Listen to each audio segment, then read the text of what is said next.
When we think about a democracy collapsing, we usually picture a movie-style rupture in the status quo. We imagine tanks rolling down city streets at midnight and soldiers seizing control of the airwaves. East Temel Kuran saw a different reality. As a Turkish journalist and author, she watched the erosion of the political system in her homeland from the front row.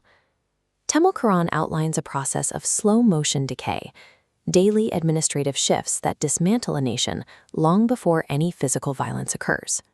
This degradation follows a specific logic. Populist leaders across the globe have utilized a universal authoritarian playbook to methodically hollow out state systems from the inside.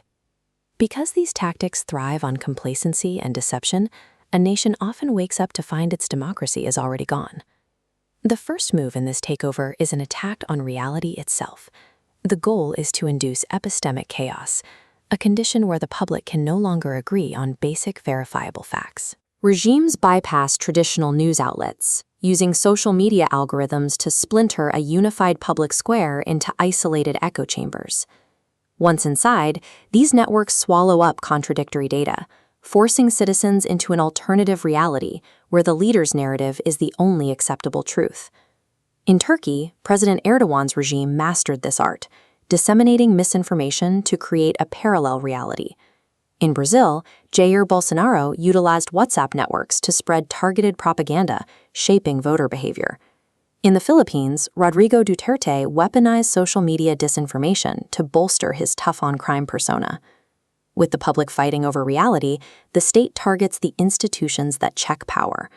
Judiciary systems are weakened through loyalist appointments, and legislatures are marginalizing opposition voices until they function as little more than rubber stamps.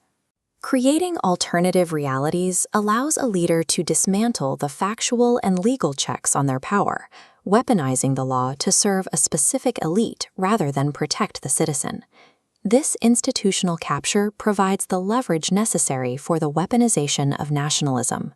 Populist leaders construct a binary of us versus them. They falsely frame immigrants, ethnic minorities, or political opponents as existential threats to the nation's survival, justifying increasingly draconian policies. This exclusionary rhetoric has taken root in established Western democracies. During the Brexit campaign, these strategies were deployed to drive voters toward an anti-immigrant platform.